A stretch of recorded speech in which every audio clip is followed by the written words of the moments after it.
Under the scorching sun, an Israelite village lies parched, its dusty grounds a testament to hardship. Villagers toil under the relentless gaze of Philistine guards, their faces etched with silent despair. A heavy sense of oppression hangs in the air, a palpable weight on every soul.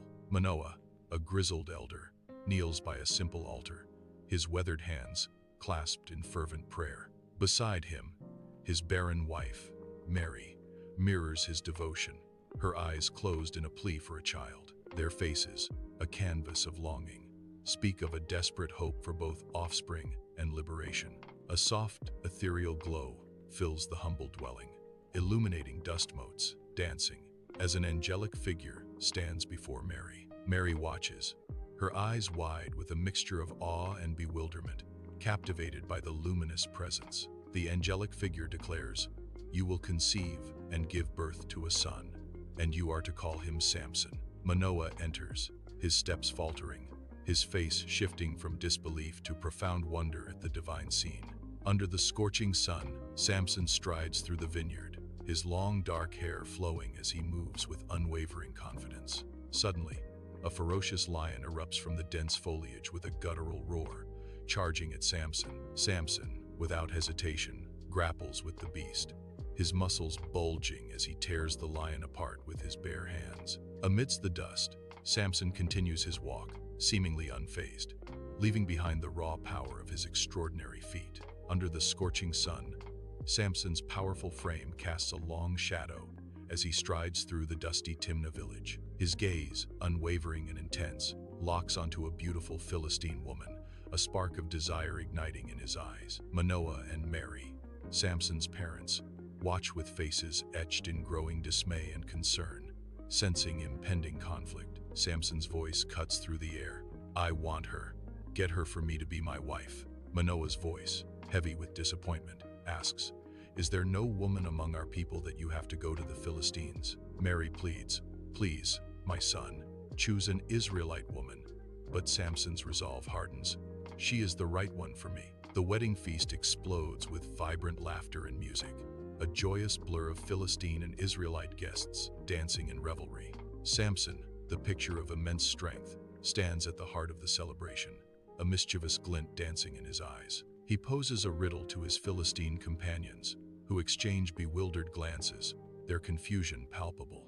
Later, his wife, tears welling, pleads with him in a low murmur, her voice a fragile whisper in the festive din.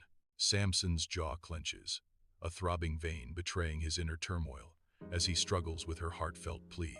With a sharp exhale of frustration, he finally relents, the secret escaping his lips like a reluctant sigh. Under the scorching Ashkelon sun, Samson descends, his face a mask of primal rage, upon the unsuspecting Philistines. He moves like a whirlwind, a blur of raw, unbridled power, a force of nature unleashed. 30 men fall before him, their bodies dropping to the dusty ground, stripped of their garments. Each movement is swift, brutal, and utterly devastating, a testament to his overwhelming strength. Under the scorching sun, the imposing Samson, his face set with grim determination, binds the tails of 300 captured foxes. With brutal efficiency, he secures a torch between each pair of bound tails, transforming the terrified foxes into unwilling carriers of fire. Released into the vast Philistine grain fields, the foxes scatter, their torches igniting the ripe harvest with terrifying speed. A wall of fire consumes the fields, a blazing, furious testament to Samson's wrath, leaving only destruction in its wake. Dust billows on the rocky plains of Lehi as a horde of furious Philistines pursue Samson, their faces contorted with rage. The Israelites, their faces etched with fear, hesitantly bind Samson with thick ropes, delivering him to their enemies. Philistines cheer, their voices echoing across the landscape, but Samson's muscles bulge, and the ropes snap like thread. Samson's eyes scan the ground, landing on the fresh jawbone of a donkey, which he snatches, feeling its surprising lightness. He charges into the Philistine ranks, the jawbone a blur as he strikes down soldier after soldier, 1,000 falling in brutal battle. Under the pale moonlight, the formidable, iron-bound gates of Gaza City loom large, casting ominous shadows. Samson, a towering figure, approaches with an unwavering gaze, his powerful presence dominating the scene. With a guttural roar, he seizes the massive gates, their thick posts and heavy bar trembling under his grip. Muscles ripple and strain as Samson wrenches the colossal gates from their ancient stone foundations, the earth rumbling. He hoists the immense structure onto his broad shoulders, carrying the massive weight with supernatural strength. Samson begins his arduous trek, ascending a distant hill overlooking Hebron, a silent testament to his incredible power. Sunlight streams through Delilah's archways, illuminating dust motes dancing in the air as Samson sits close, captivated.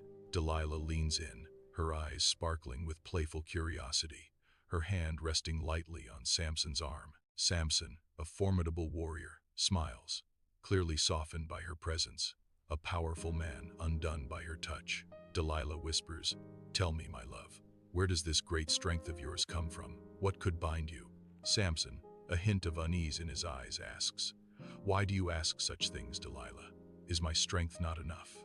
Candlelight flickers, casting dancing shadows across the intimate chamber as Delilah watches Samson, her face a mask of frustration. With an almost bored sigh, Samson effortlessly snaps the new ropes that bind him, then breaks the new cords just as easily. Delilah's frustration deepens as Samson, with a mighty pull, rips the loom from its stand, tearing the threads woven with his hair. Samson's patience wears thin, his expression a testament to the endless interrogations and Delilah's failed attempts to uncover his strength. As dawn's first light paints the opulent room, a weary Samson rests his head in Delilah's lap, his eyes heavy with exhaustion. A cruel smile plays on Delilah's lips as she subtly gestures, summoning a Philistine man with gleaming shears. The metallic snip, snip, snip of the shears pierces the quiet, meticulously severing Samson's 7 locks. Samson stirs, a flicker of awareness in his eyes, but exhaustion's heavy grip pulls him back. Delilah's face is a mask of triumph as she whispers, "The Philistines are upon you, Samson." In the Philistine dungeon, a suffocating stench of despair hangs heavy, clinging to the damp stone walls. Samson, a hulking shadow of his former self, strains against a massive millstone, his empty sockets staring blankly. Heavy bronze chains chafe his wrists and ankles, clanking with each agonizing, pained movement. The ghost of his legendary strength, his long hair, is a phantom weight, crushing him with humiliation and despair. The temple of Dagon throbs with a sea of Philistine lords, their faces ablaze with cruel joy and celebration. Their boisterous shouts and toasts echo through the grand hall, a cacophony of triumph. Samson, his eyes milky white and vacant, is led by a small, hesitant boy, a shadow of his former might. He is presented to the roaring crowd, a pitiful spectacle for their amusement and mockery. Sharp, mocking laughter and jeers erupt, mingling in a symphony of delight at his downfall. In the dusty temple of Dagon, the air thrums with echoes of celebration, as Samson is led toward the structure's heart. Samson's hands find the rough stone of 2 central pillars, his fingers gripping them with desperate resolve. His head bows, lips moving in a silent, fervent prayer to God, a guttural groan escaping his throat. Muscles bulge and cord beneath his skin, straining against immense weight as he begins to push, a primal scream of effort. The very temple groans in protest, stone grinding ominously, as Samson's titanic strength threatens to shatter its foundations. Samson, his face a mask of agony and resolve, unleashes a final, guttural cry, pushing against the massive pillars. Ancient carvings on the pillars splinter and crack, a cascade of stone and dust raining down upon the jeering crowd. The temple collapses in a deafening roar, burying Philistine lords and Samson in a profound, dust-obscured silence. A wide shot reveals the ruined temple, a monument to Samson's tragic and redemptive sacrifice.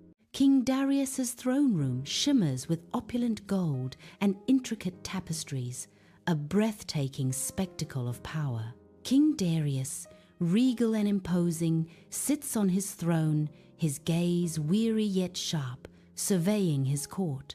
Satraps and administrators, adorned in rich silks, shift uncomfortably, their unease palpable.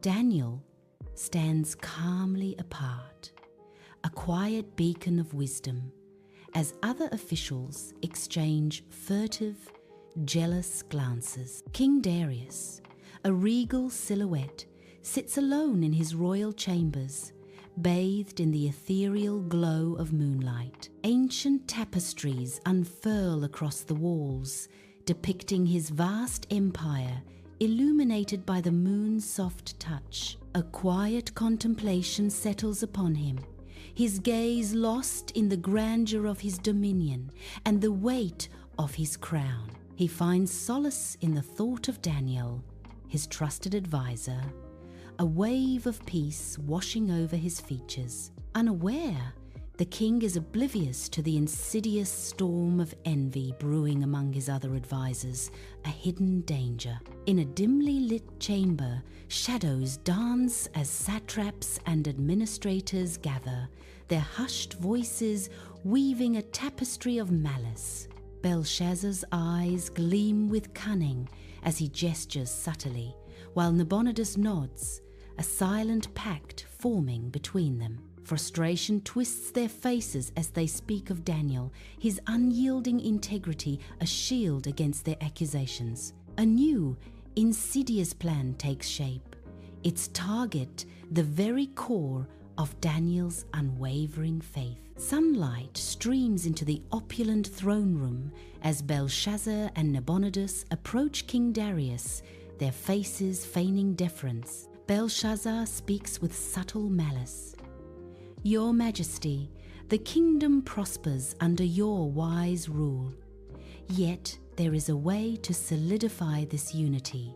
Nabonidus adds, "Indeed, a decree that for 30 days all worship shall be directed solely to you, great king."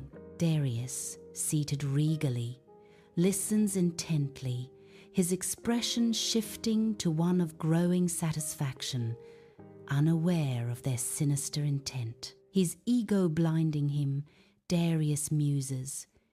"Exclusive worship, you say? For 30 days? Belshazzar confirms. "Precisely, Your Majesty. It will remove all doubt, all division, a kingdom united in devotion." King Darius, his brow deeply furrowed, sits on his throne, a heavy silence hanging in the opulent room. His gaze, burdened with thought, finally lifts as he gives a slow, deliberate nod of agreement. He takes the crisp parchment, its surface smooth, and with a regal flourish, prepares to seal its fate. The royal seal descends, pressing its indelible mark onto the document, solidifying his decision. The satraps, their faces masks of carefully crafted neutrality, exchange rapid, triumphant glances. A silent, shared understanding passes between them. Their intricate plan has, against all odds, succeeded. In his upper room, Daniel kneels by an open window, a gentle breeze rustling his garments. His gaze is fixed on the distant horizon, towards Jerusalem, a silent testament to his unwavering faith. He bows his head in prayer, hands clasped, a picture of profound peace amidst an unspoken turmoil. His posture emanates resolute devotion, a timeless custom unbroken by external threats. A serene calm washes over his face, reflecting an inner strength that defies all danger. Despite the king's edict, Daniel's spirit remains unyielding, giving thanks to God with every breath. Cloaked figures emerge from the deep shadows of the street, their eyes fixed on Daniel's open window. Their faces are grim, etched with a malicious satisfaction as they observe him. Through the window, Daniel is seen in fervent prayer, his devotion unknowingly sealing his fate. The satrap's eyes gleam, their suspicions confirmed, a cruel triumph dawning in their expressions. A silent, sinister accusation solidifies as they witness his prayer, a trap sprung in the daylight. The heavy oak doors of the throne room burst open, revealing a flurry of satraps, their faces contorted in feigned outrage. Their voices rise in a cacophony of urgency, hands gesticulating wildly towards an unseen Daniel. King Darius, initially calm on his ornate throne, watches the dramatic display with disbelief. A profound distress slowly washes over his face, the grim realization of their manipulation dawning. The weight of betrayal settles upon Darius, his kingly composure crumbling under the cruel truth. In the opulent throne room, King Darius paces, his royal robes a blur against the rich tapestries. His brow is deeply furrowed, a testament to the torment etched on his face. He desperately seeks a loophole, his eyes scanning the grand hall as if answers might appear. He struggles to circumvent the immutable law of the Medes and Persians, a law that demands harm. The weight of a terrible decree presses upon him, a law he cannot break. His heart aches for Daniel, a man he holds in the highest regard, now trapped by his own decree. The satraps, their faces etched with grim satisfaction, press closer to King Darius, their voices a low, insistent chorus. Darius's shoulders slump in defeat, each word of the unchangeable law a heavy burden upon his soul. With a voice heavy with regret, he pronounces Daniel's agonizing sentence: the lion's den. A final, desperate plea escapes his lips. May your God, whom you serve continually, deliver you. Daniel is led to the lion's den, the air thick with tension, as unseen roars echo from the dark abyss. Darius, his face pale with anguish, watches as Daniel is forced into the terrifying darkness. A large stone is rolled over the entrance, sealing Daniel's fate within the den. The king's seal is pressed onto the stone, a stark symbol of finality and despair. Moonlight slices through the cavernous den, painting shifting shadows on the rough-hewn walls. Daniel stands at the den's heart, a lone figure amidst the looming darkness, radiating an unnatural calm. From the gloom, primal forms emerge, powerful lions, their eyes burning like fiery embers in the night. Low, guttural growls vibrate through the air, a menacing symphony of predatory power. Yet, these formidable beasts hold a respectful distance, their raw power held in check by an unseen force. Daniel's face remains serene, an unshakable peace emanating from his very being, defying the danger. In his opulent royal chambers, King Darius lies restless, the heavy silence amplifying his torment. His eyes, wide and haunted, fix on the canopy above, a stark mirror of his inner turmoil. He tosses and turns, silk sheets rustling, a king imprisoned by his own devastating decree. His face, usually regal, is now gaunt and etched with profound regret, a mask of worry. The harrowing image of Daniel in the lion's den relentlessly invades his mind, stealing all peace. Sleep eludes him, replaced by the crushing weight of his decision and its grim consequences. The first hint of dawn paints the horizon, a fragile light breaking the oppressive darkness. King Darius rushes towards the lion's den, his face a mask of profound desperation. His eyes, wide with a terrifying blend of fear and desperate hope, search the gloom. His voice, thick with anguish, echoes through the dawn. Daniel, servant of the living God, he pleads, has your God, whom you serve continually, been able to deliver you from the lions? From the terrifying darkness of the lion's den, Daniel's voice emerges, clear and calm, silencing the king's frantic pacing. Darius, his face etched with worry, turns toward the den, his eyes widening with disbelief and dawning hope. Overwhelmed, Darius hears Daniel's voice. "O king, live forever. My God sent his angel and shut the mouths of the lions." Daniel's voice continues. "They have not hurt me, because I was found innocent in his sight.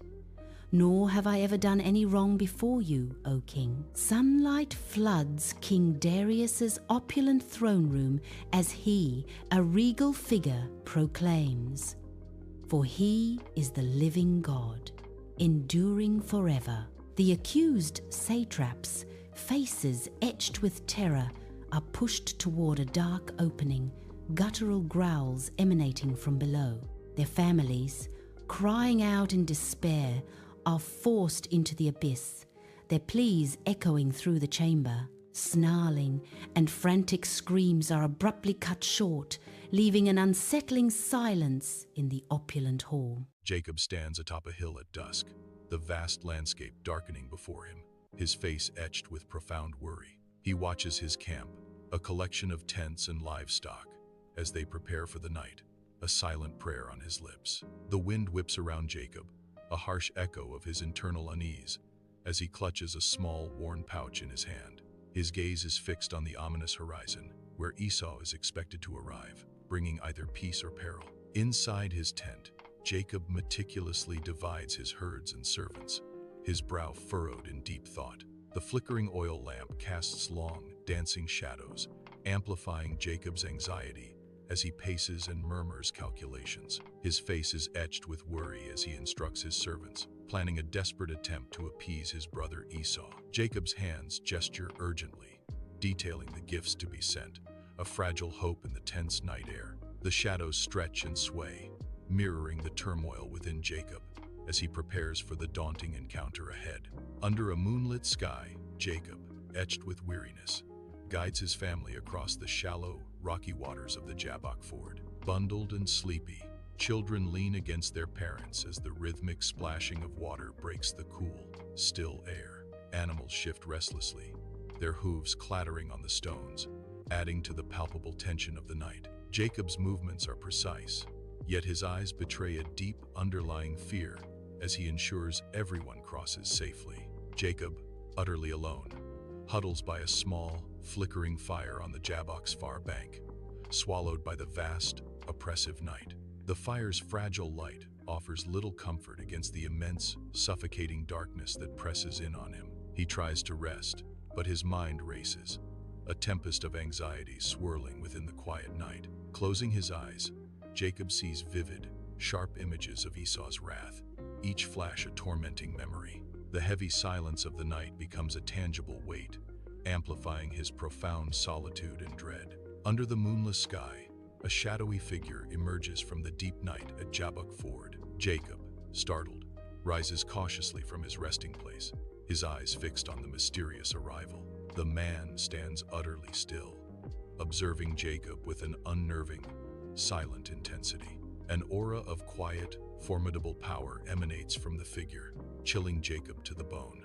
Jacob's breath hitches in his throat, a primal fear seizing him in the profound stillness of the night. In the inky darkness of Jabbok Ford, the man lunges at Jacob, a silent blur of menacing motion.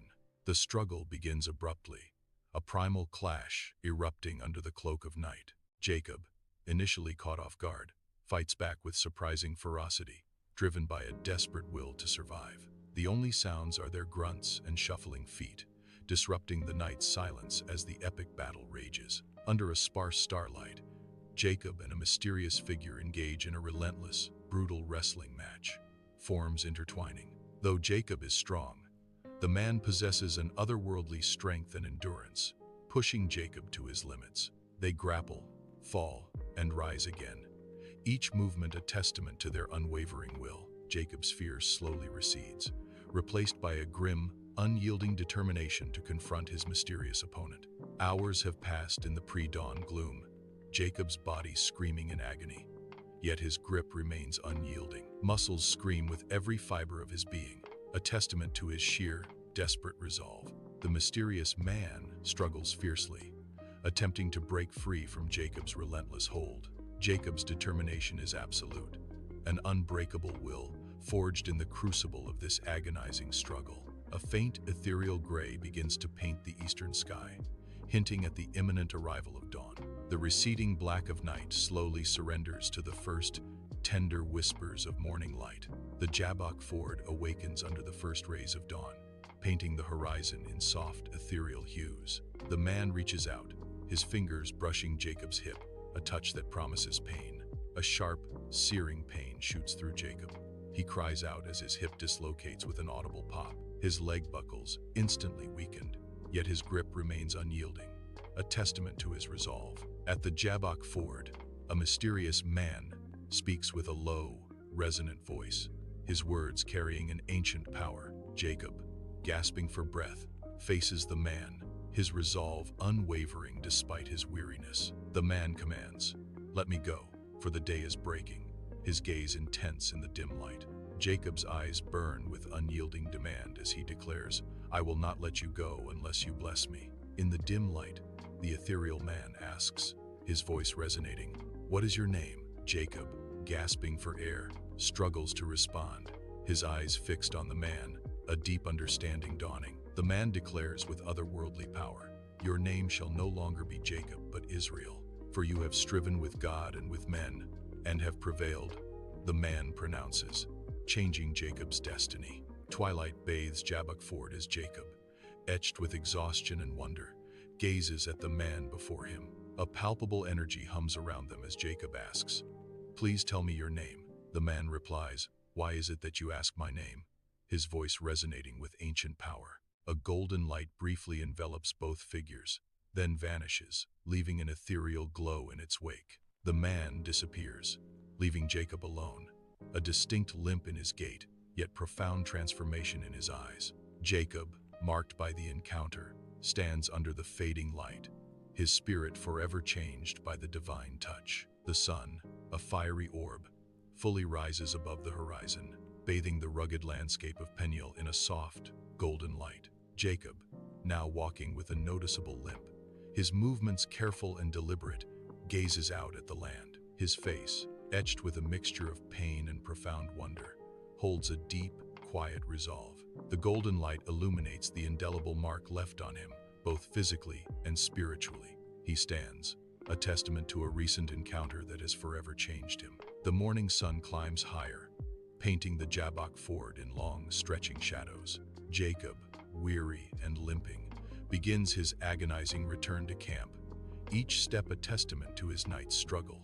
His injured leg drags, a constant, searing reminder of the divine wrestling match. Across the ford, his family and servants are already visible, their figures small but distinct. He pauses, drawing a deep, fortifying breath, bracing himself for the unknown challenges ahead. With a grim resolve, Jacob pushes onward, his gaze fixed on the distant figures. Jacob approaches his camp, a figure of silent, resolute strength against the vast, open land. His wives, Leah and Rachel, and his children watch him, their faces etched with concern.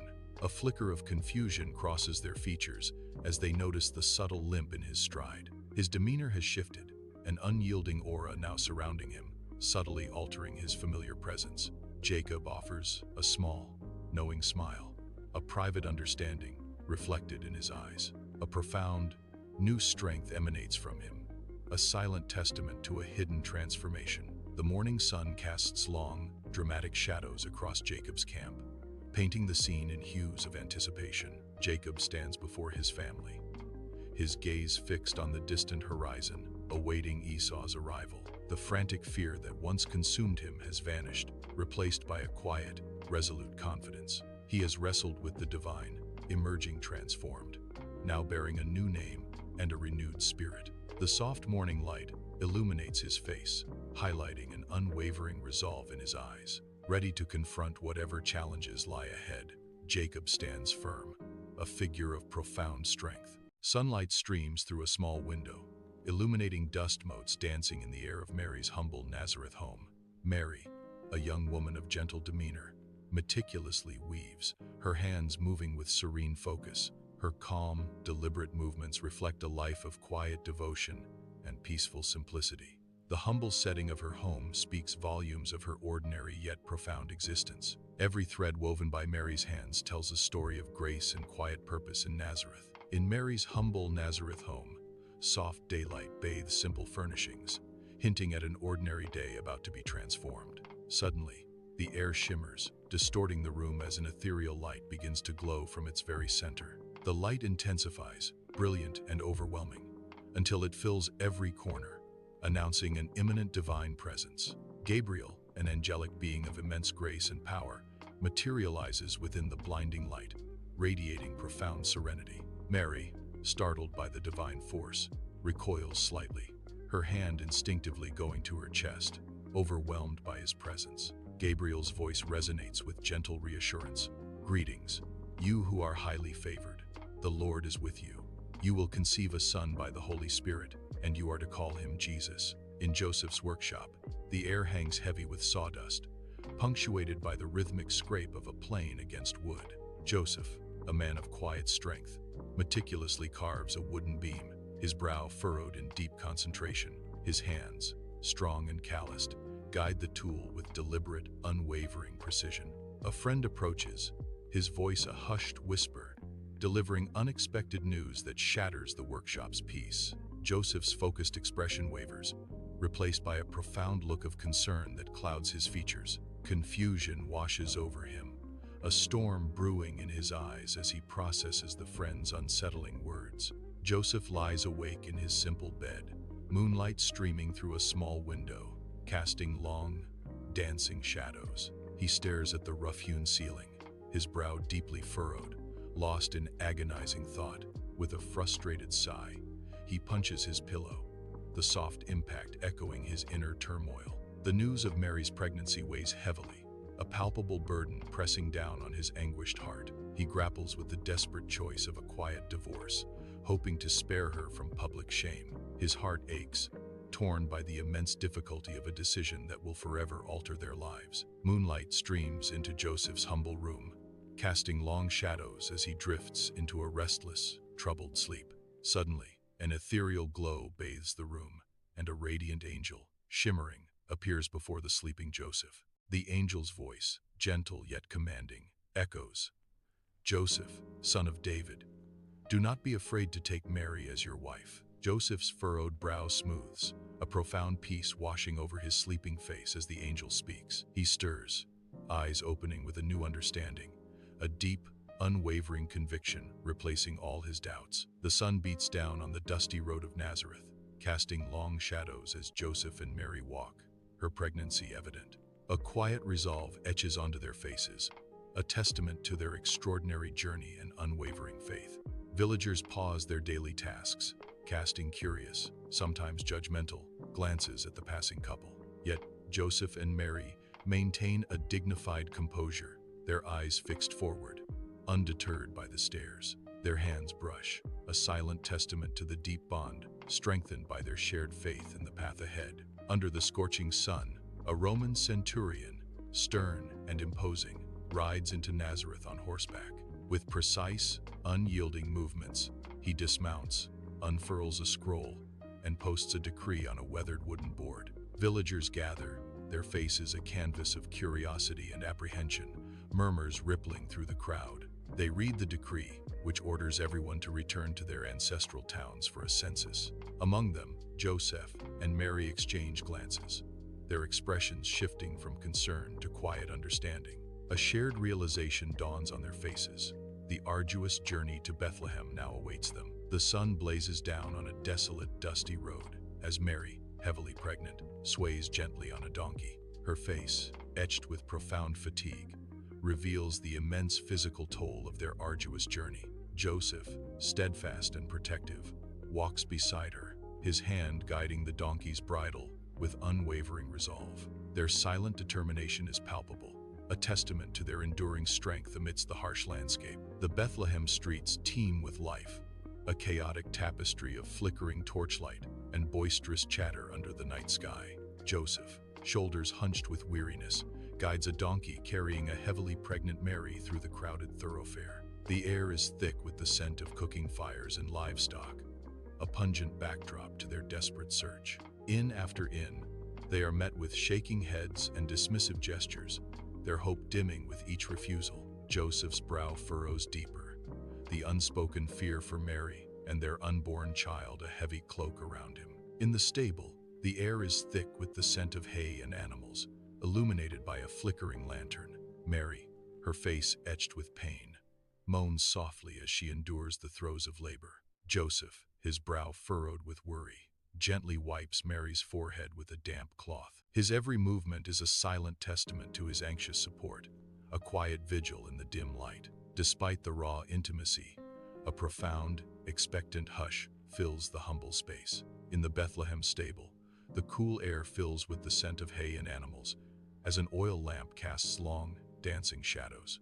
Mary, her face radiant with a love that transcends the humble surroundings, cradles the newborn, her wonder palpable. Joseph watches, awe and disbelief etched on his face, as tears well up, witnessing the profound moment. The tiny infant, Jesus, wrapped in simple swaddling clothes, is gently laid into the manger. A moment of quiet joy and divine fulfillment settles over the stable, sealing their sacred bond. In the tranquil darkness of a shepherd's field, figures huddle around a small, flickering fire, their flock resting peacefully.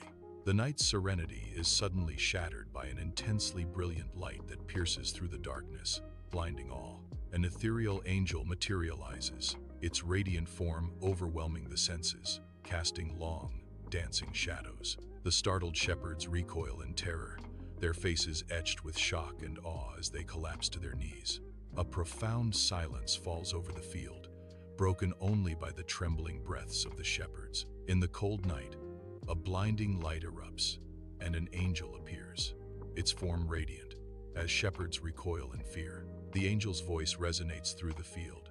"Fear not, for behold, I bring you good tidings of great joy." The sky above fills with a multitude of angels, their wings shimmering, their voices rising in a glorious chorus.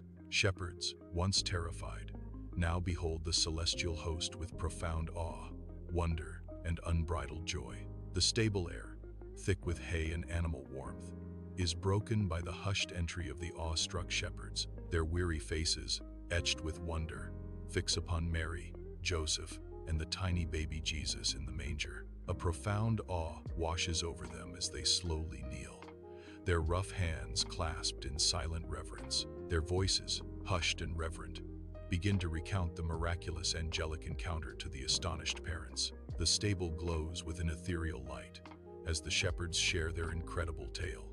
Under a vast, star-dusted desert sky, three magi, their faces etched with ancient wisdom, journey across endless sands. The cool night air whispers secrets, carrying the scent of sand and distant, profound possibility. Above them, a single, extraordinarily bright star pulses with an otherworldly light, a beacon in the darkness. Their purposeful procession moves with an unwavering resolve, guided by ancient prophecies and a sacred quest. Each step brings them closer to a newborn king, a destiny foretold and deeply sought. Dust motes dance in shafts of light, illuminating the humble stable, thick with the scent of hay and animals. Suddenly, the air fills with the rich aroma of exotic spices, hinting at an arrival of profound significance. Three magi, their garments shimmering with gold and jewels, kneel before a simple manger, their faces etched with wonder. Their gazes, full of ancient wisdom, fix upon the infant Jesus, a silent testament to universal homage. Reverently, they present their gifts: a chest of gleaming gold, a censer emitting fragrant frankincense. A small, precious vial of myrrh completes their offerings, sealing the divine significance of this birth.